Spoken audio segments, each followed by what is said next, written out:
مولاي صل وسلم دائما أبدا على حبيبك خير الخلق كلهم نبوي سيرت سيد الكونين والثقلين محمد په دې خبرونه کې به تاسو ته د رسول الله صلی الله علیه وسلم د ژوند حالات په تفصیل سره وړاندې شي.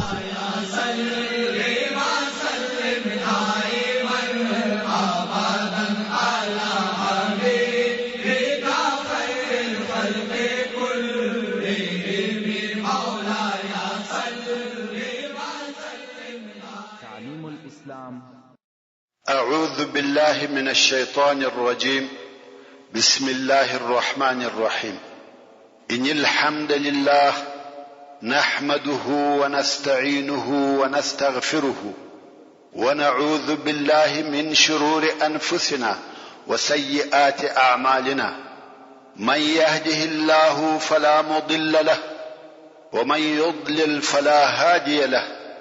وأشهد أن لا إله إلا الله وحده لا شريك له وأشهد أن محمدا عبده ورسوله صلى الله عليه وآله وصحبه وسلم تسليما كثيرا. أما بعد، محترم ورونو، موږ هغه حالات بیانول چې ابو جندل راغلی او وایي یا رسول الله زه مهاجر درته راغلی یم، مکه او د مکې کفار نه غواړم، ستا سره مدینې ته ځم. دلته نو سهیل وویل یا محمد صلی الله علیه وسلم هغه صلح چې زما او ستا په مابین کې وسوه، یعنی زما زوی به بیرته ما ته راکوي. حضرت عمر فاروق رضی الله تعالی عنه وویل یا رسول الله موږ خو تر اوسه لا صلح نه دی لیکلی، فقط شروع پسوې ده، اوس څنګه کیږي؟ ابو جندل پلاس ورکول کیږي کیا پر صلح اتفاق سوی دی، خو تر اوسه نوشته سوی نه ده. سهیل وویل آیا خبري او د خلی اتفاق کفایت نه کوي؟ خامخا باید نوشته سي. رسول الله صلی الله علیه وسلم و فرمایل هو د خلی اتفاق کافی دی او بس دی. زوی دې در سره بوز.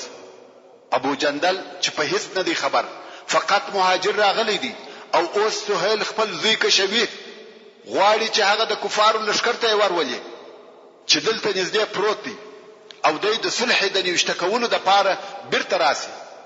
د ابو جندل هیڅ وزړه نه لويده چې دوی د بیرته د کفارو په لاس ورکي، ځکه دوی مهاجر راغلی دی او اوس دې بیرته کفار بیاي او څوک دې نظم را وګرځوي. په تعجب کې سو او ناره وهي یا معشر المسلمین ایا بیرته و کفارو ته بیول کېږم؟ هغه و ما ته زما په دین کې تکلیف را کوي، ما خپل دین ته نه پریږدي. رسول الله صلی الله علیه وسلم ورته وویل یا ابا جندل صبر وکړه او بدله د الله جل جلاله څخه وغواړه، بېشکه چې الله جل جلاله به تا او ستا ضعیفه ملګرو ته د خلاصېدو لار پیدا کړي. موږ د قریشو سره صلح کړې ده او پر دغه معاهد ورسره کړی دی، نو اوس موږ په خپل عهد کې غدر نسو کولای. د ابو جندل بیا هم وزړه نه لويږي، څنګه یې پریږدي چې کفار یې بوزي؟ بیا یې ناره شروع کړه، ویل ما و دوی ته مور پریږدي، ما خپل دین ته نه پریږدي. دلته نو مسلمانانو ژړل، وای دا څونه ذلت دی، څونه کښتوالي او بې وسیده. د مسلمانانو یو نفر په زور کشول کیږي، بیرته و کفارو ته ورکول کیږي او دوی ورته ګوري. د مسلمانانو نور هم درد او تکلیف زیات شو، د نن په زړه کې سوځل کیږي او دغه صلح چې وسوه ډیره بده او د ذلت صلح یې بلل. دا یې د ځانو د پاره ذلت باله او په دې صلح نه وخښ، نو یې ژړل. د مسلمانانو څخه حضرت عمر فاروق رضی الله تعالی عنہ ور ولاړ. سهیل خپل زوی ابو جندل کشوي او عمر رضی الله تعالی عنہ د ابو جندل وڅنګ یا بغل ته رهیدي. تر و ابو جندل ته ورنږدې کی او ورته وایي یا ابا جندل مشرکان نجس دي او د مشرک وینه داسې ده لکه د سپي، یعنی د مشرک وینه قیامت او اهمیت نه لري او بیا تر ورنږدې کی. ورسته بیا عمر رضی الله تعالی عنہ ویل زما مقصد دا و چې ابو جندل دغه تر واخلي او خپل پلار ووجني، مګر دا کار ونه کړ. ورونو دلته سوال پیدا کیږي چې حضرت عمر رضی الله تعالی عنہ ولی په خپل سهیل نه وشي چې ابو جندل رضی الله تعالی عنہ یې دغه د مرګ د پاره تشویقاوه. جواب: ځکه عمر رضی الله تعالی عنہ په خپل په صلح کې داخل وو او ابو جندل رضی الله تعالی عنہ د دې صلح څخه د باندې دی، ځکه هغه تر اوسه د مسلمانانو د قیادت او مشرۍ تابع نه دی. نو ځکه علماء کرام وایي کم فرد چې د مسلمانانو په جماعت کې داخل نه وي هغه کارونه کولای شي چې هغه د مسلمانانو جماعت یې نشي کولای. هر څوک چې د یو جماعت عضو وګرځي د هغه جماعت په نظام خامخا مکلف دی، مګر کم فرد چې په جماعت کې نوی داخل شوی هغه په هغه شیانو نه دی مکلف چې هغه جماعت په مکلف وي. مقصد دا چې دغه فرد لکه ابو جندل د مسلمانانو په قوانینو اتفاقیو او عهدو نوی مکلف. نو ځکه ابو جندل کولای شوی چې سهیل ووجني، مگر حضرت عمر فاروق رضی الله تعالی عنہ چې د مسلمانانو د جماعت جزو او د مسلمانانو په قوانینو او اتفاقیو مکلف وو، نسوای کولای چې سهیل ووجني. په هر صورت دا یو فقهي مسله و. نو ابو جندل یې بوتي او عمر رضی الله تعالی عنہ وايي ابو جندل دا نکړه خوښه چې پلار ووجني، کنه د کولای شوی چې تر واخلي او سهیل ووجني او مسؤل هم نو ځکه د مسلمانانو په جماعت کې نو داخل. سهیل چې ابو جندل د کفارو تر لشکره ورساوه بیرته راغلی او صلح نیوشته شو. اوس نو قریش د مسلمانانو د بارېدو انتظار کوي چې بیرته ولاړ شي. رسول الله صلی الله علیه وسلم مسلمانان امر کړ چې ځانونه حلال کړي او بیرته درځي. حضرت عمر رضی الله تعالی عنہ ولاړ شو ویل یا رسول الله آیا تا موږ ته خبر نو را کړی چې موږ به کعبه شریف ته ورځو او طواف به پر کوو؟ ځکه رسول الله صلی الله علیه وسلم خوب لیدلی و چې مسلمانان کعبه شریف ته ورځي او طواف پر کوي او بیا سرونه خروي یا کوچنی کوي او دغه خوب یې مسلمانانو ته ویلی و. نو حضرت عمر رضی الله تعالی عنہ دغه خوب و رسول الله صلی الله علیه و آله وسلم ته وريات کی او ول تا موږ ته خبر را کړی وو چې موږ به بیت الله ته ځو او طواف پر کوو. رسول الله صلی الله علیه وسلم و فرمایل هو یا عمر، مگر ما درته ویلی و چې سږ کال به ورځو؟ حضرت عمر رضی الله تعالی عنہ ویل یا داسې نه وراته ویل. خیر مسلمانان ډیر خپه دي. نو عمر رضی الله تعالی عنہ غوښته چې څه وکړي چې اوس به په دغه باره کې هغه حدیث شریف درته را نقل کم چې امام بخاری او امام مسلم یې روایتوي چې ودغه سي حدیث ته چې امام بخاری او امام مسلم دواړو په خپل صحیح کې را نقل کړی وي حدیث متفق علیه وای. هغه دا چې حضرت عمر رضی الله تعالی عنہ وای ورسول الله صلی الله علیه وسلم ته ورغلم او ما ورته ویل یا رسول الله آیا ته په حق سره د الله نبی نه یې؟ رسول الله صلی الله علیه وسلم و فرمایل بلکې یم. عمر رضی الله تعالی عنہ ویل آیا ته پر حق نه یې او زموږ دشمنان پر باطل نه دي؟ رسول الله صلی الله علیه وسلم و فرمایل بلکې موږ پر حق یو او دوی پر باطل دي. عمر رضی الله تعالی عنہ ویل آیا زموږ وجل سوي کسان په جنت کې او د دوی دا په اور کې نه دي؟ رسول الله صلی الله علیه وسلم ویل بلکې دي. عمر رضی الله تعالی عنہ ویل نو ولی موږ په خپل دین کې ودوی تکشته کیږو؟ رسول الله صلی الله علیه وسلم و فرمایل زه رسول الله یم، د خپل رب نافرمانی نکوم او هغه زما ناصر او مددگار دی. عمر رضی الله تعالی عنہ ویل آیا تا مشته نو ویلی چې موږ به بیت الله ته ورځو او طواف پر کوو؟ رسول الله صلی الله علیه وسلم و فرمایل هو، مگر ما درته ویلی و چې ته به سږ کال ورځې؟ عمر رضی الله تعالی عنہ ویل یا. رسول الله صلی الله علیه وسلم نور هم و فرمایل بشک چې ته ورځې او طواف پر کوي، یعنی زما وینا حق ده خو وخت نه دی راغلی. حضرت عمر رضی الله تعالی عنہ لکه داسې جواب چې غواړي چې ډیر مطمئن سي. نو ابو بکر صدیق رضی الله تعالی عنہ ته ورغلی او هغه پوښتنه ځینې وکړه چې د رسول الله صلی الله علیه وسلم څخه کړي وي.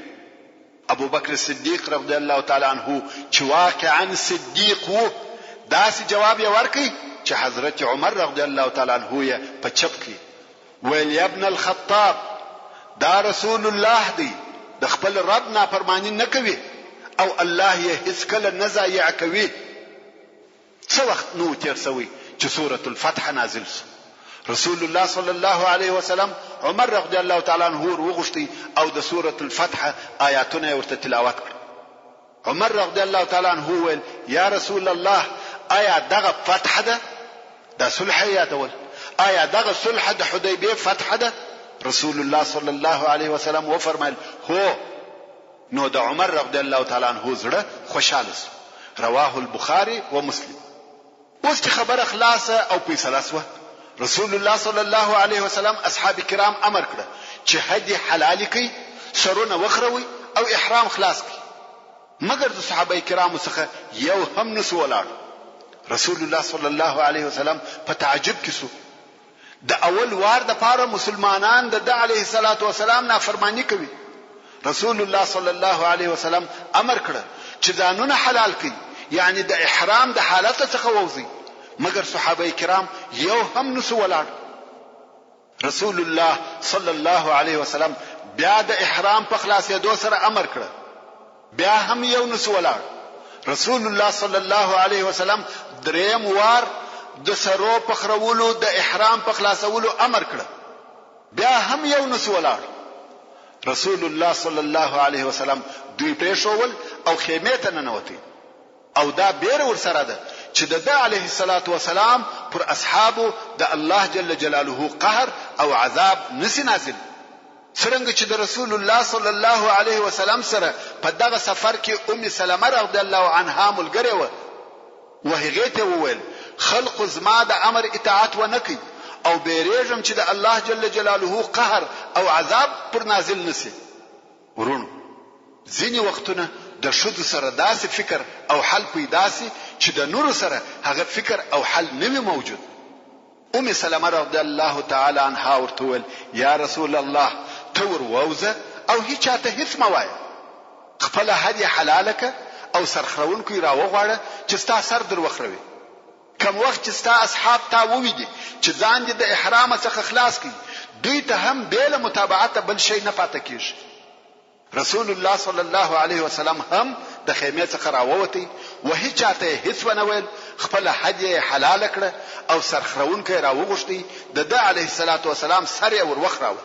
صحابه کرامو چې ولیده چې رسول الله صلی الله علیه وسلم خپل سر وخروي نو پوسوه چې خبره خلاصه شوه، عمره نسته. دوی هم ولاړ شوه، خپل هدي حلال کړه او د سرو په خرولو یې شروع وکړ. ځینې د ځینو نورو سرونه ورخروي، مګر څنګه چې ډېر خوابدي او په قهر کې و، د خرولو په وخت کې یو د بل سرونه ور زخمی کول. د سرو د خرولو څخه چې خلاص و، رسول الله صلی الله علیه وسلم ولیده چې ځینو نفرو ورېشتان کوچني کړي دي، یعنی خرولې نه دي بلکې غچ کړي دي. نو رسول الله صلی الله علیه وسلم و فرمایل الله دې پر هغو کسانو ورحمېږي چې سرونه یې خرولې دي. صحابه کرام وویل او هغه چې غچ کوي یا رسول الله. رسول الله صلی الله علیه وسلم بیا و فرمایل الله دې پر هغو کسانو ورحمېږي چې سرونه خروي. صحابه کرام بیا وویل او هغه کسان چې غچ کوي یا رسول الله. دریم وار بیا رسول الله صلی الله علیه وسلم و فرمایل الله دې پر هغو کسانو ورحمېږي چې سرونه خروي. اصحاب کرام بیا وویل او هغه کسان چې غچ کوي یا رسول الله. رسول الله صلی الله علیه و آله وسلم و فرمایل هو او پر هغو کسانو چې غچ کوي. نو یې په غچ کولو هم اجازه وکړه. ورونو د دغه صلح په باره کې د الله جل جلاله د طرفه سوره الفتح نازل شو. الله عز وجل فرمایي انا فتحنا لك فتحا مبینا، یعنی بشک چې موږ فتح او بری درکړی دي تا ته ښکارا او روښانه بری. ورونو د حدیبیه صلح که هم پښکارا او د باندې د ذلت او مغلوبیت صلح معلومیږي. په اول او سطحي نظر دغه صلح د شرایطو څخه داسې معلومیږي چې د صلح ټوله ماده د قریشو په ګټه دي، لکه حضرت عمر فاروق او نور اصحاب کرام چې دغه صلح د ښکارا تورو په لیدلو ډیر ناراضه و. دوی خیال کاوه چې د مسلمانانو دغه 1400 سر قربانون کې لشکر په مخ کې قریش او د هغو طرفداران هیڅ اهمیت نه لري. دغه قسم مشکلات او مخالفتونه ولی په تور نه حل، مګر د رسول الله صلی الله علیه و آله وسلم نظر وهغه نتیجو ته متوجه وو چې د نورو د سترګو څخه پټي او نهامي وي، او بل دا چې الله جل جلاله د علیه الصلاۃ والسلام سینه د ډیرو سختو پیښو د تحمل او زغملو لپاره خلاصه کړې و. د رسول الله صلی الله علیه وسلم به مثل توکل او تحمل هغه د کفارو شرطونه ومنل، او اصحاب کرامو ته ویل چې الله زما سره دی او ما نه ضایع کوي. د حدیبیه صلح ولی فتح وبلل سو. حتی صحابه کرامو به هم داسې پوښتنې کولې چې یا رسول الله دا فتح او بری دی؟ رسول الله صلی الله علیه و آله وسلم به فرمایل هو دا لوی بری دی. دا ځکه چې په دغه صلح د قریشو لاسونه د مسلمانانو څخه بند او وتړل سو.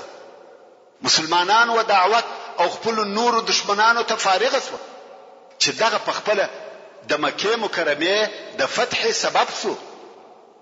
د حدیبیه تر صلح ورسته پس له هغه څخه چې رسول الله صلی الله علیه وسلم مدینه منوره ته ورسېدی، د مکه مکرمه څخه مسلمانو شوزو و مدینه منوره ته هجرت وکړي چې په هغو کې یو هم ام کلثوم بنت عقبه.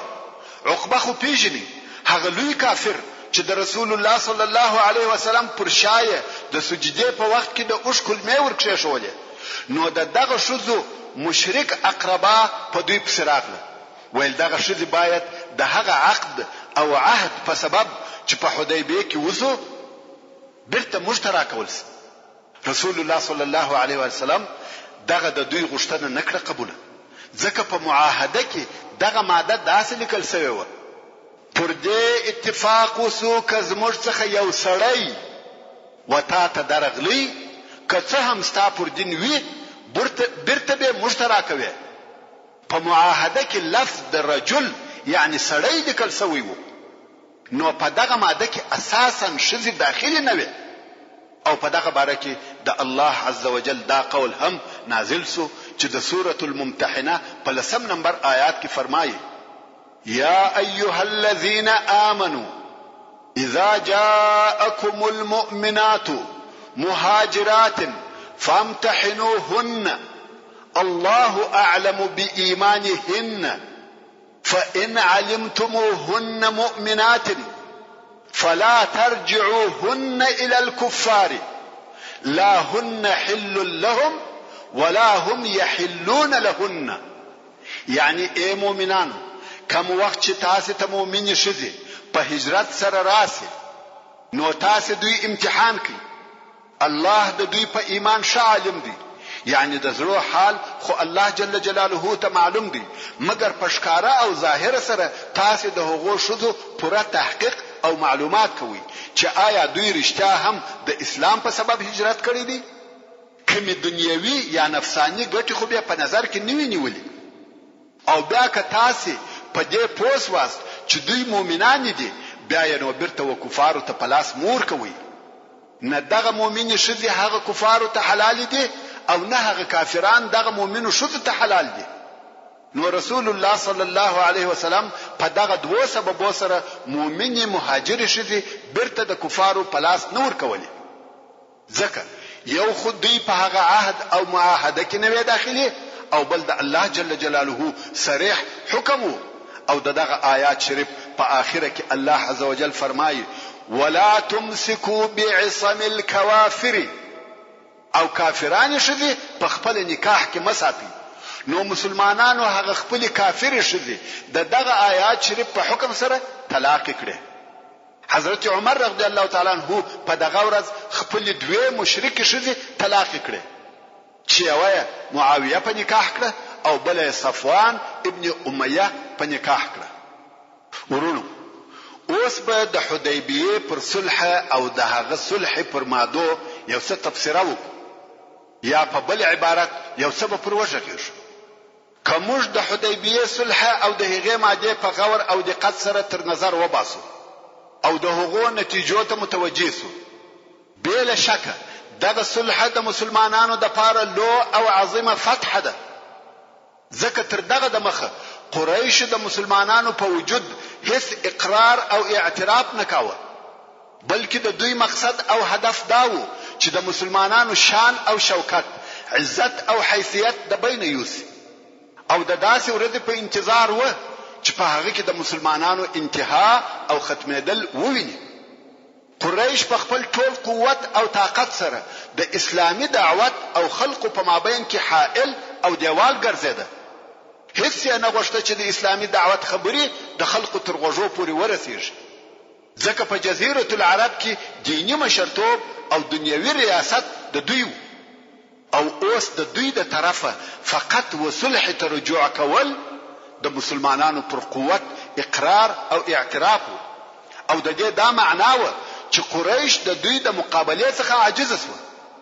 دا خو فقط د صلح په متعلق خبرې وي او اوس راسي د صلح و مادو ته.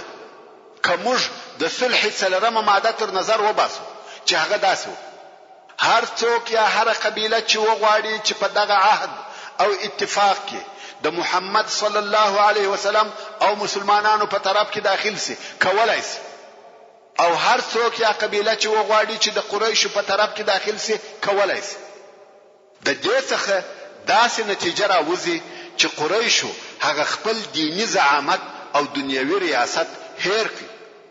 اوس د دوی بل هیڅوک او بل هیڅ شی مقصد نه دی بل خپل ځان څخه.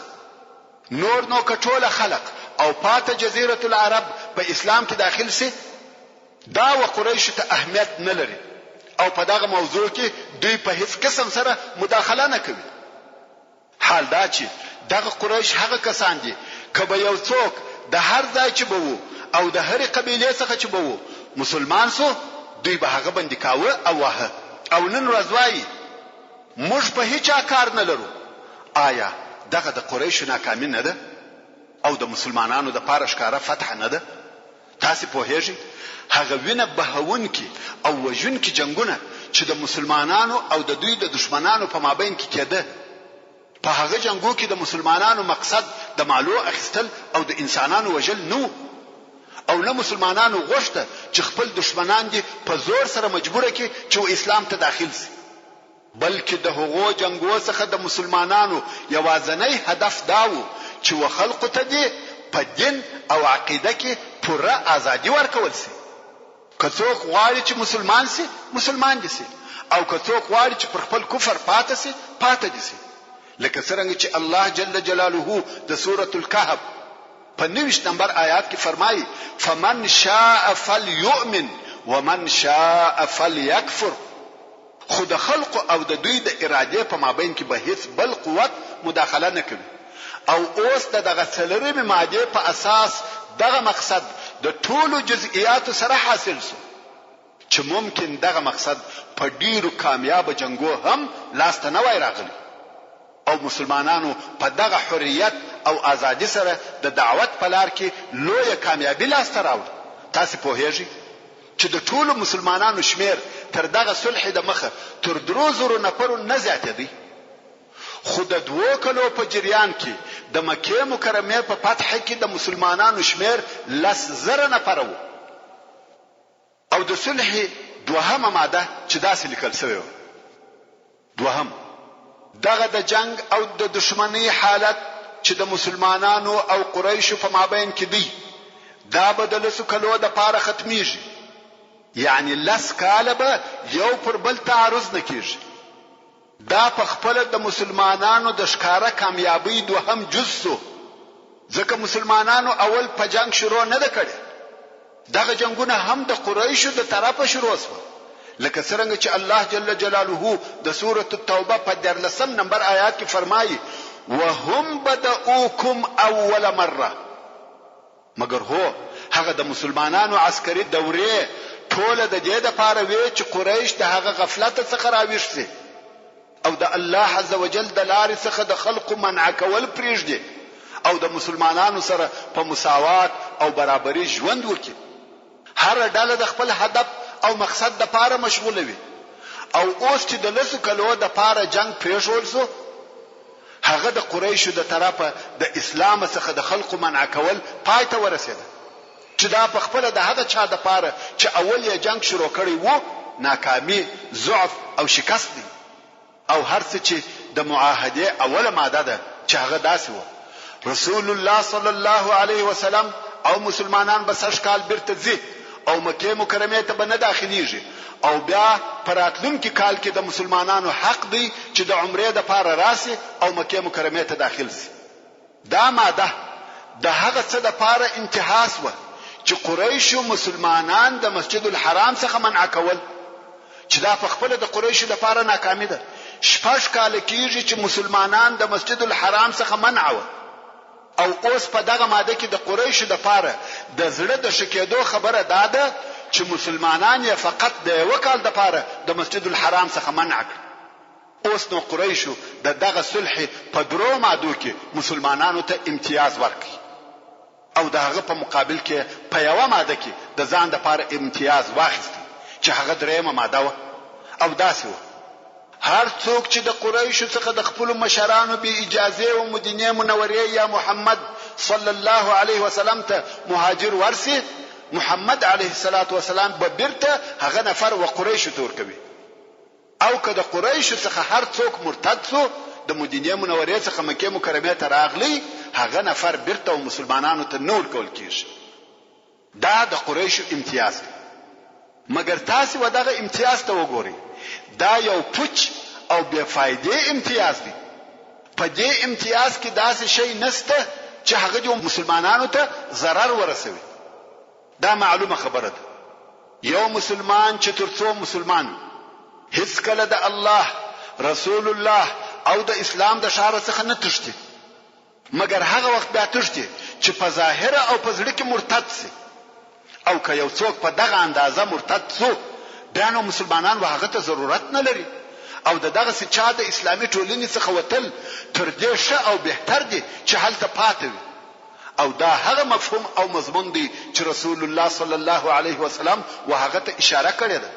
رسول الله صلی الله علیه و آله وسلم په هغه حدیث کې فرمایي چې امام مسلم یې روایتوي، هر هغه څوک چې زموږ څخه ودوی ته ورسي هغه الله را څخه لري کوي. رواه مسلم. مگر هر هغه څوک چې د اهل مکه څخه مسلمان سي، که څه هم د دوی د هجرت لار مدینه منوره ته نه د خلاص، یعنی د هغه صلح په سبب مدینه منوره ته هجرت نشي کولای، خو د الله جل جلاله مزکه پراخه ده. آیا هغه وخت چې اهل مدینه د اسلام څخه په هیڅ نه خبر، د حبشه مزکه د مسلمانانو د پاره نه پراخه؟ او دا هغه مقصد دی چې رسول الله صلی الله علیه وسلم په پاته حدیث شریف کې اشاره ورته کړې ده او فرمایي او کله دوی څخه مشته څوک راغله، الله عز وجل به غولره د مشکل څخه د خلاصون لار پیدا کړي. رواه مسلم. اوس نو دغه درېمه ماده که څه هم په ظاهر سره د قریشو عزت پکښې وو، خو په حقیقت کې د قریشو پر پریشانی او ورختایی دلالت کوي او د دوی هغه ډیره بیره د دوی د بدپرستی پر دین او د دوی پر ټولنه ښکارا کوي. لکه دوی چې دا حس کړی و چې د دوی دین د نړېدو په حالت کې دی، نو ځکه موږ باید خامخا د هغه د ساتنې لپاره دغه څه اقدام وکړو. مگر بالمقابل رسول الله صلی الله علیه و آله وسلم چې دا قبول کړ، هر څوک چې د مسلمانانو څخه و قریش ته ورترشتي هغه دې بیرته مسلمانان ته نور کول کیږي. دا د دې دلیل دی چې رسول الله صلی الله علیه وسلم د خپل دین او ټولنې پر اثبات او قوت پوره اعتماد درلودي او پر خپل دین د دغه شرطو څخه نه بیریدي. دا د دغه صلح د مادو حقیقت و. مګر هلته په ښکاره سره دوه شی و چې د هغو په سبب په مسلمانانو کې تشویش او پریشانی پیدا شو. اول رسول الله صلی الله علیه وسلم و دوی ته ویلي و چې موږ به بیت الله ته ورځو او طواف پر کوو. نو اوس څه پېښه شوه چې نه هلته ورغلو او نه مو طواف پر وکړ. دوهم دا معلومه خبره ده چې دی رسول الله دی او دی پر حق دی او الله جل جلاله د دین د لوړوالي وعده ورسره کړې ده. نو اوس څه پېښه ده چې د قریشو دغه شرطونه قبلوي او په صلح کې وهغه ته امتیازات ورکوي. دغه دوه شی په مسلمانانو کې د شک، وسوسه او بې ځایه ګمانو سبب وګرځیدل او د مسلمانانو احساسات ورزخمی کول تر داسې اندازې چې دغه غم او هم د مسلمانانو پر فکرو غالب شو او دې ته نه پېښول چې د صلح د مادو په نتیجه کې فکر وکړي. او شاید په مسلمانانو کې هغه څوک چې دغه غم تر تاثیر ډیر لاندې وو هغه عمر ابن الخطاب رضی الله تعالی عنہ. لکه څنګه چې د مخه مو درته وویل دی وو چې رسول الله صلی الله علیه وسلم ته ورغلی او ویل یا رسول الله آیا موږ پر حق او دوی پر باطل نه دي؟ رسول الله صلی الله علیه وسلم و فرمایل هو داسې ده. او بیا دا ویل آیا موږ وجل سوي کسان په جنت کې نه دي او د دوی وجل سوي کسان په اور کې نه دي؟ رسول الله صلی الله علیه وسلم و فرمایل هو داسې ده. نو عمر ابن الخطاب رضی الله تعالی عنہ ویل نو موږ ولی په خپل دین کې ورته کښته کیږو؟ رسول الله صلی الله علیه وسلم و فرمایل یا ابن الخطاب زه رسول الله یم او د خپل رب نافرمانی نه کوم، هغه زما کومه کوونکی دی او هیڅ کله ما نه ضایع کوي. عمر رضی الله تعالی عنہ ویل آیا تا مشته نه ویل چې موږ بیت الله ته ورځو او طواف وکړو؟ رسول الله صلی الله علیه وسلم و فرمایل هو ما درته ویلی و مگر ما درته وویل چې سشکال. عمر رضی الله تعالی عنہ ویل یا دا دې نه وراته ویل. نو رسول الله صلی الله علیه وسلم ورته وویل ته ورتلونکی یې او طواف به هم پر وکې. حضرت عمر رضی الله تعالی عنہ بیا هم د هغه قهر او پریشانی په حالت کې ابو بکر صدیق رضی الله تعالی عنہ ته ورغلی او هغه خبرې ورته وکړه چې رسول الله صلی الله علیه و آله وسلم ته کړی وي. ابو بکر صدیق رضی الله تعالی عنہ هم هغه جوابونه ورته وویل چې رسول الله صلی الله علیه وسلم ورته ویلي و. خود دغه یو خبره پر زیاته کړه یا عمر تر مرګ پورې د رسول الله صلی الله علیه و آله وسلم پر رضا ورسره زه په والله هغه پر حق دی. او بیا د سوره الفتح دغه آیات نازل شو انا فتحنا لك فتحا مبینا. رسول الله صلی الله علیه وسلم عمر رضی الله تعالی عنہ راوغشتي او دغه آیات ورته تلاوت کړي. عمر رضی الله تعالی عنہ ویل یا رسول الله آیا دغه فتح ده؟ رسول الله صلی الله علیه وسلم و فرمایل هو. نو د عمر رضی الله تعالی عنہ زړه خوشاله سو او لاړ. بیا نو عمر رضی الله تعالی عنہ پر دغه خپل کړو ډېر پښیمانه و. عمر رضی الله تعالی عنہ وایي دغه کړو په سبب می ډېر شکارونه کول. د هغې ورځې د خبرو د بیر څخه خیراتونه ورکوم، روژې نیسم، نفل منځونه کوم، مریان آزادوم د پاره د دې چې هغه زما د پاره خیر سي. ورونو د حدیبیه د صلح په اخر کې به د ابو بصیر قصه درته بیان ځکه هغه هم په دغه صلح پورې تعلق لري. کوم وخت چې رسول الله صلی الله علیه وسلم مدینه منوره ته ورسېدی په دغه شپو کې په مکه مکرمه کې یو مسلمان سړی د هغو کسانو څخه چې ودته عذابونه ورکول ځان خلاص کړي چې دغه سړی ابو بصیر رضی الله تعالی عنہ. ابو بصیر د ثقیف د قبیله څخه وو او د قریشو حلیف وو. دی چې مسلمان او په مکه مکرمه کې اوسېدی د مکه مکرمه څخه و مدینه منوره ته مهاجر ورغلی. دغه ټول لارې پیاده ووهل خو د قریشو دوه نفر تر شا په پسې و غواړي چې بیرته بوزي. مګر ابو بصیر مدینه منوره ته ځنی ورسېد او مسجد نبوي ته ورننوتی. ویل یا رسول الله مهاجر درته راغلی. فورا هغه د کفارو دوه نفر پسې راورسېده او ویل یا محمد هغه عهد او وعده چې زموږ او ستاسو په مابین کې ده لکه څنګه چې د صلح په مادو کې راغلي دي دای به بیرته مشترکوي. رسول الله صلی الله علیه وسلم وفرمایل هو واخلی بویزي هغه ابو بصیر کش کی او بیرته رهی کی ابو بصیر ناره وهي چې څنګه می کفارو ته پلاس ورکوي ما دغه ټوله لار پر پښو وهل او هجرت می راوکي او تاسو می بیرته ور تسلیموي رسول الله صلی الله علیه وسلم وفرمایل یا ابا بصیر قریب ده چې الله جل جلاله بتا او استعمل ګورو ته د نجات لار پیدا کی ابو بصیر مجبور سو دا غدوه نفر سره رهیسو و مدینه منوره ته نږدې د ذل حلیفه سره چې اوس آبار علی ورته ویل کیږي هغه دوه نفر کښینسته چې ځانونه هوساکي او یو څه هغه خرما وخوري چې د دوی سره ورسره و بندي هم ورسره دی ابو بصیر وهغه یو نفر توای فلانه په والله دغه ستاتوره ډیره شره معلومیږي هغه ویل هو والله دا ډیره شتوره ده او ما څو واره امتحان کړی ده ابو بصیر ویل تیر ښکارا چې زه وګورم په خبرو کې ابو بصیر وکولای سوای چې دا هغه توره واخلي او هغه په ووهي دا هغه نفر توره واخسته او هغه ووجي دا بل پس غستاس هغه زغلی ابو بصیر توره پلاس په پسې دی هغه خپل مرګ پسترګو ویني چیرې ځنی ولارسي ټوله دشتي خو هغه نږدې ځای مدینه منوره نو یې مخ د مدینه منورې پر طرف ونیوي مشرک زغلی ابو بصیر توره پلاس تر شاپه پسې دی هغه زغلی د نفس پرېږدي د ډېرې تیزی څخه یې دوړې ولاړېږي دوړه په پسې ده کوم وخت چې کافر مدینه منورې ته ورسېدی مخامخ پر مسجد ورهیدي او په مسجد ورننوتی ابو بصیر تر شاپه پسې دی رسول الله صلی الله علیه وسلم چې دغه مشرک په دوړو سپیره ولیدي او صاحب اوجو شړي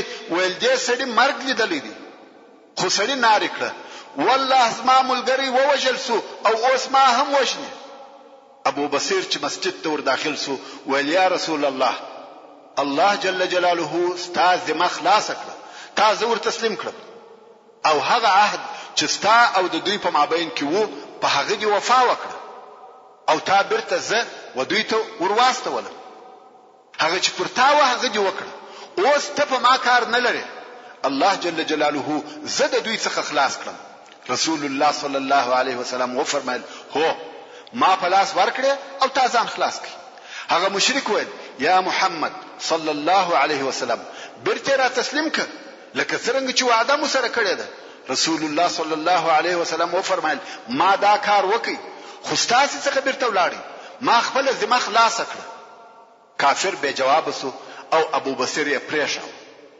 بیا نو ابو بصیر ویل یا رسول الله پریمږد چې په مدینه منوره کې و اوسېږم رسول الله صلی الله علیه و آله وسلم وفرمایل یا که په مدینه منوره کې و اوسېده معنا ما عقد مات کی ابو بصیر ویل نو می پریږد چې هر چیرې زما خوښوي هلته ولاړ رسول الله صلی الله علیه وسلم وفرمایل زما ستاسو سره کار نشته هر چیرې چې زه ولاړ ته آزاد او زما تر امر نه اعلان ځکه ابو بصیر د مسلمانانو په جماعت کې نو داخل او د هغو تر قیادت او مشرۍ نو لاندې ابو بصیر د مسجد څخه ووتی او تر ورسره ده رسول الله صلی الله علیه وسلم یو خبره وکړه چې ابو بصیر واورېده او په خلکو کې نشر هم سو هغه دا چې رسول الله صلی الله علیه و آله وسلم وفرمایل افسوس دی دلره د جنگ اورې بلاوه کده د سره نفر وای دا اشاره و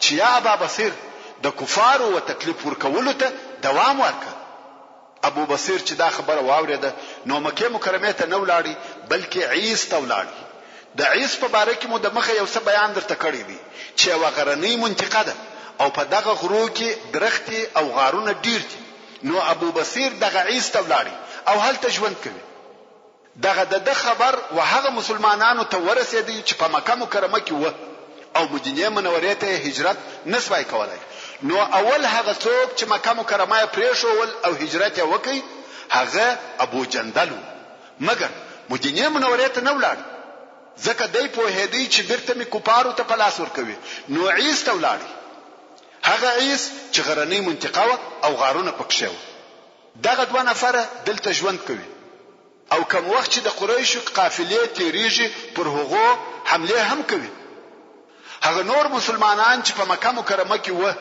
او د هغه صلح په سبب یې مدینه منورې ته هجرت نسوای کولای هغه هم وعیس ته هجرت وکړي ټول نوی مهاجر مسلمانان د مدینه منورې په عوض عیس ته ځي څو په عیس کې او یا نفر مسلمانان سره یو ځای شو اوس نو په منظم ډول د قریشو پر قافلو حمله کوي قریشو ورسول الله صلی الله علیه وسلم ته حال ولېږي ویل یا محمد صلی الله علیه وسلم هغه عهد چې زموږ او ستاسو په مابین کې دوی څه رسول الله صلی الله علیه وسلم و فرمایل زه پر خپل وعده یم قریش ویل ابو بصیر او د هغه ملګری څه کارونه کوي رسول الله صلی الله علیه و آله وسلم ویل هغه ما و تاسو ته در تسلیم کړي اوس په ما پورې تعلق نه لري قریش ویل کومج د هغه سره جنگ وکړو ته خو به مداخله نه کوي رسول الله صلی الله علیه و آله وسلم ویل زه هیڅ کار نه درلرم ځکه زموږ او تاسو په مابین کې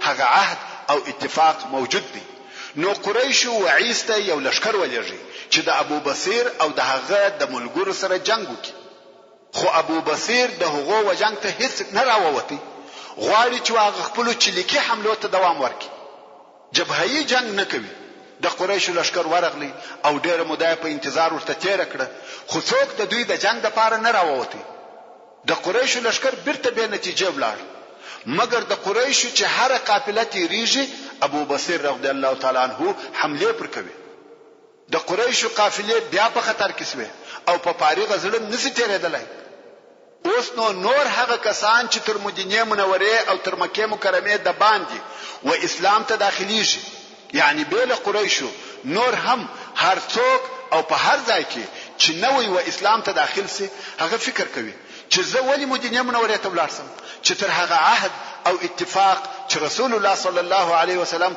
د قریشو سره کړی دی لاندې سب ولی عیسی ته نظم او د ابو بصیر سره کومک نکوم نو هغه نوی مسلمانان په عوض د دې چې مدینه منورې ته ولاړ سي عیسی ته ځي ترڅو چې په عیسی کې 300 نفر مسلمانان سره یو ځای شو پوره لشکر ځنی جوړ شو قریشو هر څه کوشش وکړي چې دغه خطر د ځان څخه لري کې په وسه نسو پوره اوس نو د ابو بصیر او هغه کسانو چې د سره دي د دوی د شجاعت او قوت په سبب د قریشو یو قافله هم سالمه نسی تیرېدلای قریشو دغه صلح په دې سبب وکړه چې قافلې سالمه تیرسي مگر د دوی قافلې او تجارت بیا هم په خطر کې دي اوس نو رسول الله صلی الله علیه وسلم هم صلح وګټل او هم د قریشو قافلې تر هغه خطر لاندې دي سالم نسی تیرېدلای د ابو بصیر او د هغه د ملګرو قدرت ورځ په ورځ زیاتیږي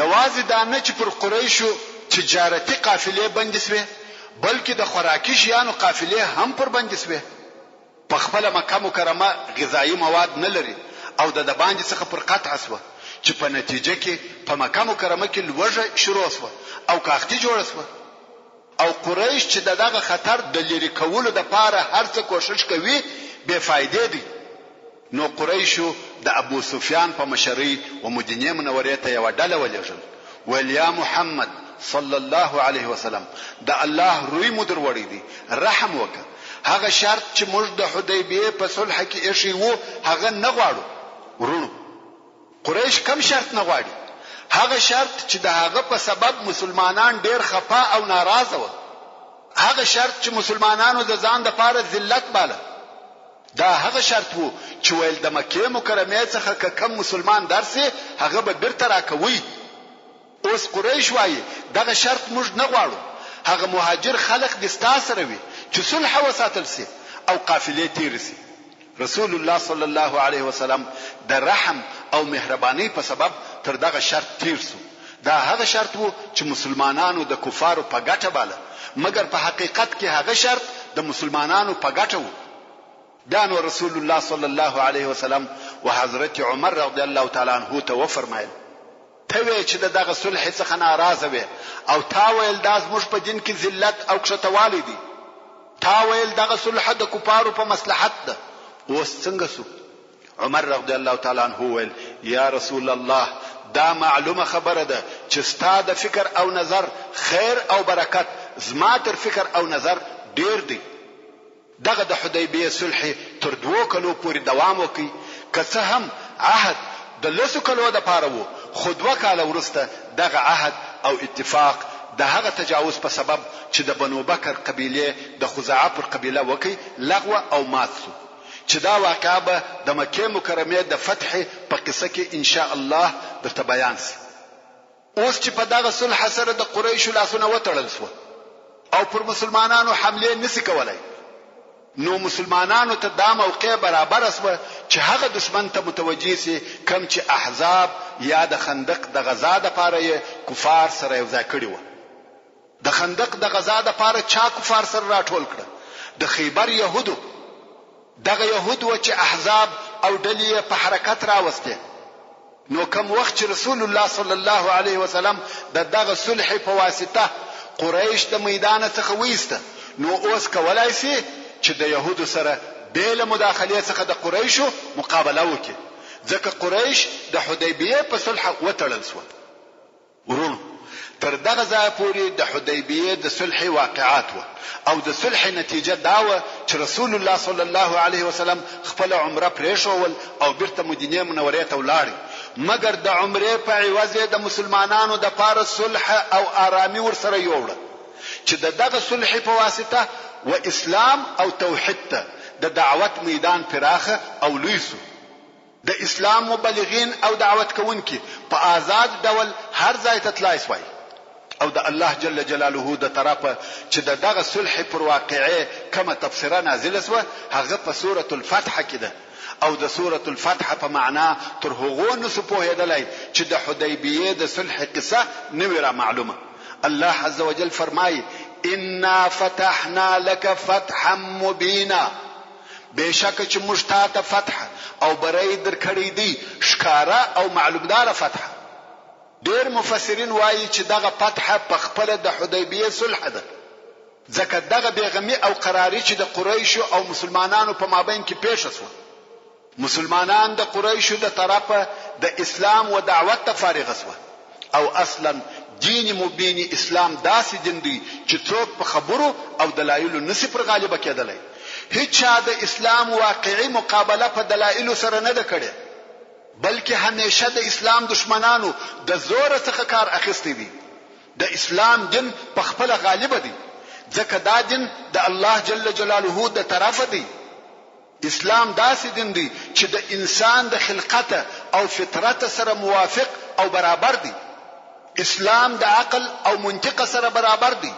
څوک نسی کولای چې د اسلام د دین په مقابل کې دی په عقل او منطق سره ودرېږي.